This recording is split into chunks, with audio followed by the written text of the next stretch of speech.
Today I want to talk to you about adversity and dealing with adversity. Every day things happen that will trigger that feeling inside where you feel that something that shouldn't have happened has happened, and an uncomfortable feeling, or like it's like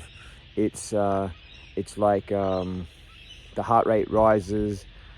You get that tight feeling in the chest. It may be an email at work, it may be a phone call, it may be something else, and it's almost like that drip of the acid going into your stomach. It's a negative experience that you want to try and lessen. That's a natural response to things that happen, but we want to reduce the amount of time that we sit in that situation. We don't want it to ruin our... If it's trivial, we don't want it to ruin that minute. If it's a little bit more serious, we don't want it to ruin that hour. We don't want it to ruin that day. We don't want to ruin that month, year. We want to deal with it as quickly as we can. And we're all at different stages of being able to deal with things. So for example,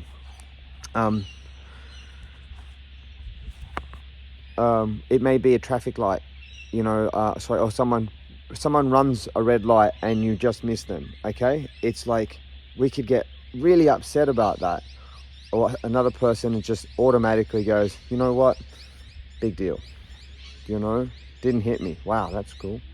It may be that what else,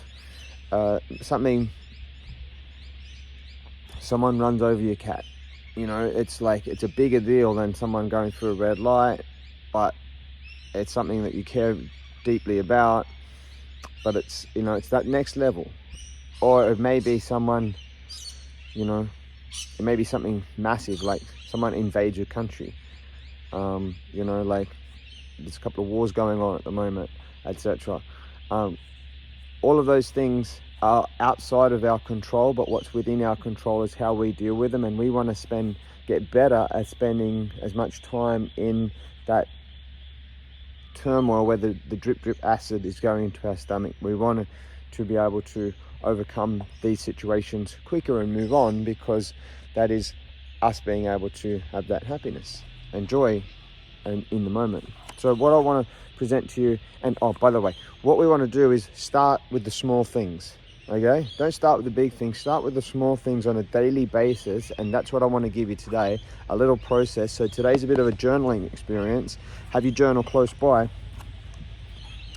Step one in the process, if a person is involved, the step one in the process is to journal down the other person's perspective. You've got to get into the other person's shoes and journal down exactly what's happening from their perspective.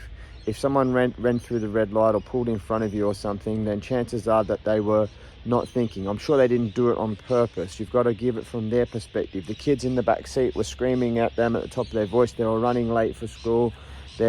Someone was in hospital, something, they just received a negative phone call, something caused them to not be paying the sale of attention that they should be, and they accidentally went in front of you. You've got to see it from their perspective and play the video from their perspective.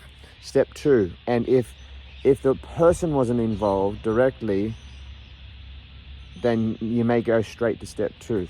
What's the worst thing that can happen from this? Note down all the things that can happen in this process. So what's the worst, this could happen, that could happen, and deal with the worst case scenario of what could happen in this situation, okay? And remember, we're talking about like trivial things. It could be something will come up today or tomorrow or this week, guarantee. Yeah, you'll be able to use this, and you write down all the things that could happen, and then become okay with that worst case scenario. Okay, how will I deal with that? And then the third process, or the third step, is to write down exactly what you want to happen, how you want to feel about what happened, how you want to process what you want to happen, what you want the outcome to be of what happened, how you want to move forwards from what's happened. What's the best way that this situation can turn out, and what do I want to happen? And by going through that step by step, seeing the other person's perspective, writing down all the things that could happen, the worst case scenario, and becoming okay with that. And thirdly, what do I want to happen, focusing on what you want to happen, you'll find that you'll overcome that drip acid inside of you, and hopefully that is you becoming a black belt. Deal with the small things. As you get better at it, you can deal with the bigger things. Have your journal close, make some notes. Hope that helps. I'll see you in the dojo.